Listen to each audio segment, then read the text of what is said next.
Okay, we've got the days and the hours. Let's figure out how many minutes and seconds are left. So we're going to follow this same kind of pattern. We're going to figure out the minutes left. So we'll create a variable for minutes left, and we'll set that equal to the hours left. Remember that the hours left is the total amount of hours. It's that 10 point something something hours. And then we want to subtract out the integer part of that, which is the 10, and that will give us what's left, right? The point something something number of hours that's left. And now we don't want to do this in hours, we want to do this in minutes. So if we take hours, we're going to unwind this 60. If we take hours and multiply it by 60, then that gives us minutes, right? We take 1 hour, we multiply it by 60, we get 60 minutes. There's 60 minutes in 1 hour. So that will tell us minutes left. So let's go ahead and print that.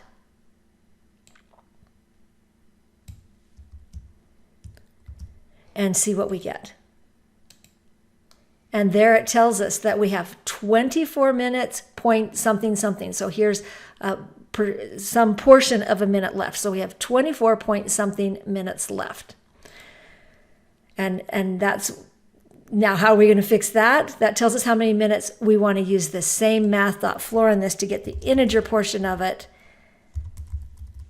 And that will give us the integer portion of the minutes left. Right? And so this one will be just the 24 part. And then we have to deal with the remainder. It's 24 point something minutes. So what are we going to do with those point something minutes? We're going to make those seconds. So we create a variable for seconds left. And how are we going to figure that out? Well, it's the number of minutes left. That's the number of minutes. That's 24 point something something something minus the integer part, which is, 24. The integer part, we'll take that integer part, and that gives us the remainder. So we'll have some portion of minutes left. And we don't want these in minutes, we want these in seconds. How do you get minutes to seconds? You take a minute, multiply it by 60, you get 60 seconds. So you take 2 minutes, multiply it by 60, you get 120 seconds. So we want to multiply this by 60. And here we are unwinding the minutes part. Okay, and that gives us the number of seconds left.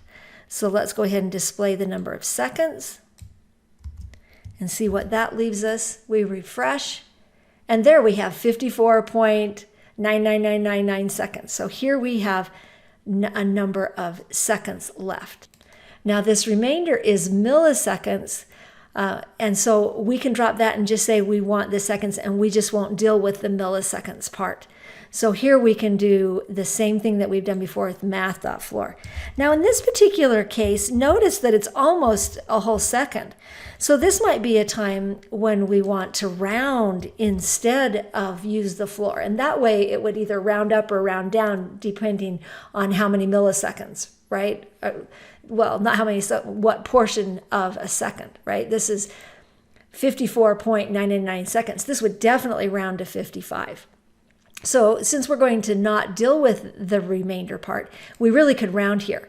But we'll follow the pattern that the book used, which is just math.floor. And so we're going to lose whatever portion of a second is there. So that kind of detail is not a big deal. Seconds is close enough. So we ended up with 222 days, 10 hours, 24 minutes, and 54 seconds between May 23rd, 2018 and January 1st, 2019.